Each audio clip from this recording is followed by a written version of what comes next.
মানুষের আত্মার কোনো মরণ নাই, আছে? নাই। ভালো মানুষ হলে ইল্লিনে চলে যাবে। ইল্লিন কি? আল্লাহ রাব্বুল আলামিন একটা আরেকটা জগৎ তৈরি করেছেন, সৃষ্টি করেছেন। এখানে পুণ্যবান ব্যক্তিদের আত্মাগুলো থাকে, সেখানে জান্নাতের নাজ নেয়ামত ভোগ করতে থাকে, সেখানে জান্নাতি নাজ নেয়ামত সে ভোগ করতে থাকে। যেমন আল্লাহর পথে শহীদ, আল্লাহ পাক বলছেন যে তোমরা আল্লাহর পথে শহীদদেরকে মৃত বলো না। আমাদের চোখে মনে হয় তারা মারা গেছে।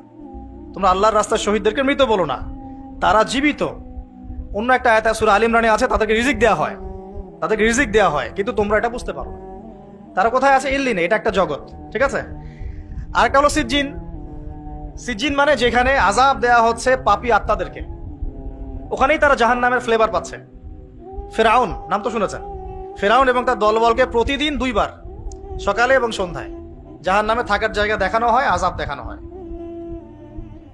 মানে মানুষের আত্মার কিন্তু মরণ হয় না।